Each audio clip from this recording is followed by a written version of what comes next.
Baik, assalamualaikum warahmatullahi wabarakatuh. Perkenalkan, nama saya Satria Lana Yuda Juanda dari Sastra Inggris dengan NIM 3080230001. Dan hari ini saya akan mempresentasikan sebuah materi yaitu postkolonialisme. Dan nanti gambar PPT-nya akan saya taruh di sini, otak seperti ini. Oke, untuk yang pertama yaitu adalah Edward Said. Edward Said lahir di Yerusalem pada tahun 1932 dan dibesarkan oleh keluarga Kristen Palestina yang berkecukupan. Ia memperoleh pendidikan di institusi besar di Barat, termasuk Victoria College dan Harvard University, di mana dia mendapatkan gelar PhD-nya di sastra Inggris. Untuk materi pertama yaitu adalah key point dari materi dia. Key point yang pertama itu adalah orientalism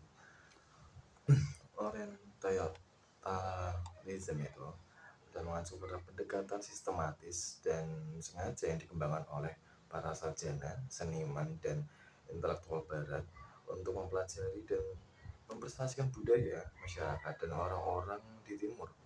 Kerangka ini yang sering menyederhanakan kompleksitas dan keragaman perbedaan di Timur menjadi kumpulan gambaran stereotip yang terlalu sederhana bisa dibilang. Narasi ini menggambarkan kalau Timur itu sebagai negara yang terbelakang, irasional, dan eksotis dibandingkan dengan Barat yang rasional, progresif, dan bisa dibilang maju. Gambaran semacam ini digunakan untuk membenarkan dominasi atas masyarakat Timur. Contohnya, selama periode kolonial Inggris di India, budaya India sering digambarkan sebagai eksotis namun terbelakang oleh sarjana Barat. Contohnya adalah bagaimana tradisi yoga atau sistem kepercayaan Hindu direduksi menjadi simbol mistisisme tanpa memahami kompleksitas filosofinya. Representasi ini tidak hanya meminggirkan kebanggaan budaya lokal, tapi juga digunakan untuk membenarkan kehadiran Inggris dengan alasan modernisasi. Seperti itu. Yang kedua adalah binary opposition atau oposisi binary. Oposisi binary merujuk pada kerangka konseptual buatan yang diciptakan oleh laki-laki Barat untuk membagi dunia menjadi kategori yang saling berlawanan, seperti Barat versus Timur atau beradab versus primitif. Konstruksi ini memperkuat gagasan superioritas Barat dengan melabeli Barat sebagai progresif dan rasional, sementara Timur digambarkan sebagai primitif dan kacau. Hal ini memberikan pembenaran untuk kolonialisme dan mengklaim bahwa masyarakat non-Barat membutuhkan intervensi peradaban Barat. Jadi memiliki dualitas tersebut. Contohnya di Aljazair selama penjajahan di Prancis, masyarakat lokal sering digambarkan sebagai tidak beradab dan memerlukan bimbingan Barat. Hal ini tampak dalam kebijakan pendidikan kolonial, di mana bahasa Arab dan Berber diremehkan dan bahasa Prancis dipaksa sebagai simbol kemajuan. Pola ini menegaskan oposisi binary antara peradaban Prancis dan kebodohan lokal, bisa dibilang. Oke, untuk key point ketiga yaitu adalah Eurocentrism. Eurocentrism ada menekankan bagaimana tradisi budaya, intelektual, dan filosofis Barat sering dianggap sebagai kerangka universal dan superior untuk memahami dunia. Penjelasan ini memikirkan pandangan beragam dari masyarakat non-Barat, menciptakan hierarki intelektual dan budaya yang tidak setara dan mengutamakan Barat, kayak Barat sentris bisa dibilang. Dengan mengabaikan narasi non-barat, Eurocentrism menciptakan bias historis dan menyempitkan pemahaman kita tentang konstruksi global. Contohnya, selama era penjajahan Afrika, sejarah Afrika prakolonial sering diabaikan oleh akademisi Barat yang mengklaim bahwa benua tersebut tidak memiliki sejarah dalam sejarah sebelum kedatangan Eropa. Ini terjadi karena kerajaan Mali dan Songhai yang memiliki tradisi administrasi dan pendidikan yang kaya tapi tidak diakui dalam narasi sejarah utama. Yang kedua yaitu adalah kontribusinya. Yang pertama yaitu challenge dominant narrative. Dalam karya Orientalism mengkritik bagaimana tradisi budaya, intelektual, dan filosofis barat sering dianggap sebagai satu-satunya kerangka universal yang superioritas untuk dunia. Perspektif ini pada marginasi pandangan dan pengalaman dari masyarakat non-barat. Contohnya sebagai buku sejarah dan yang menceritakan penjajahan bangsa Eropa seperti Christopher Columbus seringkali menggambarkan mereka sebagai penemu bukan penjajah dunia baru tanpa memperhitungkan peradaban yang sudah ada di Amerika sana sebelum kedatangan mereka dan mengubah kehidupan masyarakat aslinya. Pandangan ini menunjukkan dominasi narasi Barat yang memikirkan perspektif asli dari masyarakat yang terdampak. Yang kedua yaitu adalah impact on academic. Eurocentrism dalam dunia akademik merujuk pada dominasi pandangan dan teori berakar pada tradisi Barat yang seringkali mengabaikan atau meremehkan pengetahuan dari tradisi non-Barat. Sebagai contohnya, dalam bidang sejarah, banyak teks yang lebih mengutamakan kisah-kisah Eropa atau Amerika tentang peristiwa-peristiwa besar, sementara peran atau pandangan masyarakat Afrika seringkali kurang dibahas. Yang ketiga, selanjutnya adalah link between culture and imperialism. Menurut Said, ada hubungan yang erat antara budaya imperialism serta imperialism tidak hanya beroperasi dalam bidang politik dan ekonomi, tapi juga dalam budaya, di mana dominasi budaya Barat mengarah pada kontrol terhadap cara orang-orang Barat melihat diri mereka sendiri. Contohnya dalam sastra kolonial sering digambarkan bahwa masyarakat pribumi disebutkan sebagai binatang atau liar yang membutuhkan kebudayaan Barat untuk memperbaiki. Karya-karya seperti inilah yang meskipun tidak dapat berbahaya namun membuat pandangan budaya Barat lebih tinggi dan harus dicontoh. Yang kedua adalah Gayatri Satrovi-Spivak. Beliau lahir pada 24 Februari 1942 di Kolkata, India. Adalah seorang sarjana terkenal, dikenal karya-karyanya dalam studi postkolonialis, feminisme, dan teori sastra. Esai terkenalnya yaitu Can the Subaltern Speak, membahas bagaimana suara orang-orang yang terpinggirkan, yang diabaikan. Ia belajar di Universitas Kolkata dan meraih PhD dari Universitas Cornell.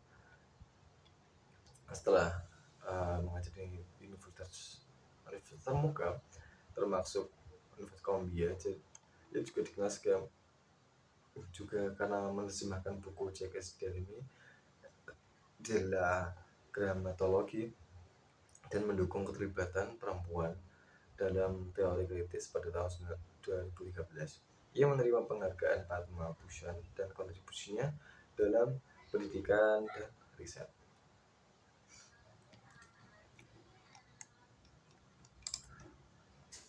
Untuk konsep yang pertama yaitu subaltern. Subaltern merujuk pada kelompok masyarakat yang secara sosial, politik, dan ekonomi terpinggirkan sehingga tidak memiliki kemampuan untuk menyuarakan dan kepentingan mereka dan struktur yang ada tersingkirkan. Sebagai contoh, dalam pergerakan petani di Bengal selama kolonialisme Inggris, para petani sering dianggap sebagai massa tak berpendidikan dan hanya membuat kekacauan saja. Narasi resmi pemerintah kolonial tidak mencatat aspirasi atau penderitaan mereka yang sebenarnya, sehingga mereka tetap terpinggirkan dalam sejarah. Yang kedua yaitu dekonstruksi. Dekonstruksi adalah metode analisis kritis yang bertujuan untuk mengungkap kontradiksi dan asumsi tersembunyi dalam teks atau wacana. Spivak menggunakan dekonstruksi untuk menentang konsep-konsep yang diterima universal seperti modernitas, kemajuan yang sering digunakan untuk melabeli dominasi Barat atau Timur. Contohnya, dalam kebijakan pendidikan India kolonial, literatur klasik Eropa dipromosikan sebagai tolak ukur universal pendidikan, sementara teks-teks lokal seperti Mahabharata, yaitu yang ada di India, dan Ramayana dianggap tidak relevan atau mungkin kuno. Analisis dekonstruktif menunjukkan bagaimana narasi ini menghilangkan keabsahan tradisi lokal. Yang ketiga adalah esensialisme strategis. Esensialisme strategis adalah pendekatan di mana kelompok-kelompok yang terpinggirkan secara sementara menyederhanakan identitas mereka untuk membangun solidaritas dalam melawan kekuasaan yang menindas. Meskipun identitas seringkali kompleks dan beragam, penyederhanaan ini digunakan sebagai strategi politik untuk mencapai tujuan tertentu. Untuk contohnya di India, selama perjuangan kemerdekaan India, berbagai kelompok etnis dan agama menyatukan diri di bawah identitas bersama sebagai bangsa India. Meskipun terdapat perbedaan internal seperti kasta dan lain-lainnya, penyatuan ini dilakukan untuk melawan dominasi kolonial Inggris.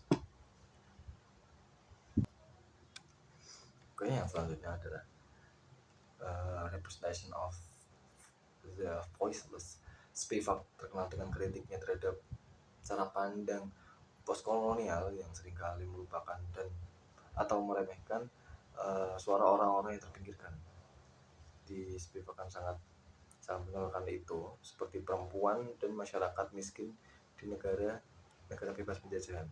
Spivak menekankan bahwa saat diskursus postkolonialis, suara-suara dari mereka yang paling terpinggirkan, khususnya perempuan atau kaum miskin dan masyarakat yang tidak memiliki kekuatan politik, seringkali diabaikan.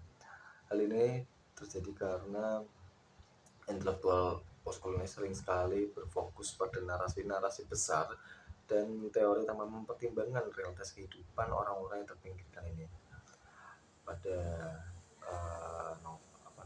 karyanya Can the Subaltern Speak, Spivak menunjukkan bahwa perempuan dari kelas bawah di India yang merupakan kelompok yang sangat terpinggirkan seringkali tidak dapat memiliki ruang dalam diskursus postkolonial atau postkolonialis yang lebih besar, dan seringkali suara mereka tidak didengar sama sekali dalam perjuangan melawan penjajahan atau at least ketidakadilan.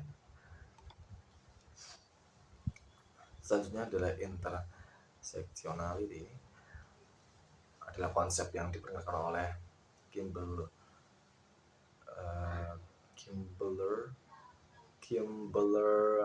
Krusnow, yang digunakan oleh Spivak untuk menjelaskan bagaimana bentuk ketidakadilan seperti ras, gender, kelas, dan lainnya berinteraksi dan mempengaruhi kehidupan individu ataupun kelompok. Spivak menggunakan konsep intersectionality untuk menunjukkan bahwa pengalaman penindasan tidak hanya disebabkan oleh satu faktor saja, seperti ras atau gender, tapi merupakan hasil dari interaksi berbagai faktor sosial yang saling memperkuat dalam konteks postkolonialisme. Hal ini mengarah pada pemahaman yang lebih komprehensif mengenai bagaimana yang individu atau kelompok yang terpinggirkan dapat menderita di bawah berbagai lapisan kekuatan yang berinteraksi. Sebagai contoh, seorang perempuan kulit hitam dari kelas pekerja di Amerika mungkin mengalami diskriminasi, tapi juga seksisme dan kelas sosial yang menghalangi aksesnya ke kesempatan yang lebih baik. Pengalaman hidupnya berbeda dengan perempuan kulit putih dari kelas atas yang lebih bisa mendapatkan kesempatan yang lebih baik. Yang ketiga adalah complexity awareness. Spivak menekankan pentingnya kesadaran bahwa intelektual dan aktivis postkolonialis tidak hanya sebagai pengamat, tapi juga sebagai bagian dari kekuasaan yang dapat berkontribusi pada penindasan yang ada. Sebagai contoh, seorang akademisi postkolonialisme yang menulis tentang penindasan dan ketidakadilan tetapi masih mendapatkan pendanaan dari lembaga-lembaga yang terlibat dalam praktek-praktek eksploitasi ekonomi dan politik, mungkin tidak sepenuhnya terlihat menyadari kontribusi terhadap ekosistem tersebut, meskipun ia tampaknya berusaha untuk melawan penindasan itu. Dan selanjutnya adalah Homi Bhabha. Kita berkenalan bentar dengan Homi Bhabha. Homi Bhabha adalah seorang sarjana India lagi, seperti Spivak tadi. Lahir di Mumbai pada tahun 1949, dikenal atas kontribusinya yang signifikan dalam studi postkolonialis dan studi budaya. Ia belajar di Universitas Mumbai dan kemudian meraih gelar lanjutan di Universitas Oxford. Bhabha paling dikenal karena konsep-konsep tentang hibriditas. Maka kita akan berfokus pada konsep hibriditas tersebut yang mengeksplorasi bagaimana orang-orang yang dijajah melawan dan beradaptasi. Saat ini beliau menjabat sebagai profesor A&F di Rothenburg Universitas Harvard, dan dia telah mendapat penghargaan termasuk Padma Bhushan pada tahun 2012 atas kontribusinya dalam sastra dan pendidikan.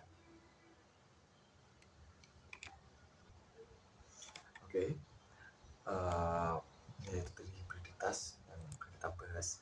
Hibriditas adalah konsep yang menggambarkan ruang budaya di mana identitas kolonial dan pribumi tercampur, menciptakan identitas baru yang fleksibel. Identitas dalam ruang hibridia tidak bersifat tetap atau terpisah, tetapi bisa dibilang cair kali ya. Mungkin kan adaptasi dan transformasi yang terus menerus. Hibriditas menentang hierarki yang diciptakan oleh kolonialisme, karena menunjukkan bahwa identitas budaya selalu berpengaruh oleh interaksi. Sebagai contoh, di Karibia, hasil paduan budaya kolonial Eropa dengan budaya Afrika dan penduduk asli menghasilkan bentuk seni, musik, dan bahasa baru.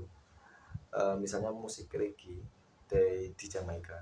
Musik reggae itu mencerminkan pengaruh budaya Afrika yang digabungkan dengan tradisi kolonial Inggris, menciptakan identitas yang unik di postkolonialis.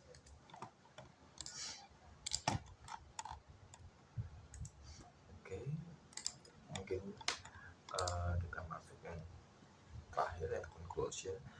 Studi postkolonialis mendorong kita untuk secara kritis mengkaji asumsi kita tentang kebudayaan, identitas, dan kekuasaan. Dengan terlibat dalam teori-teori ini, kita dapat menumbuhkan pemahaman yang lebih mendalam tentang kompleksitas interaksi global, apalagi setelah postkolonialis, dan bekerja menuju representasi yang lebih adil dalam dunia yang semakin terhubung ini. Warisan para pemikir ini terus menginspirasi dialog kritis dan aktivisme yang bertujuan untuk membongkar struktur-struktur penindasan dan mempromosikan inklusivitas dalam diskursus budaya. That's all for me. Wassalamualaikum warahmatullahi wabarakatuh.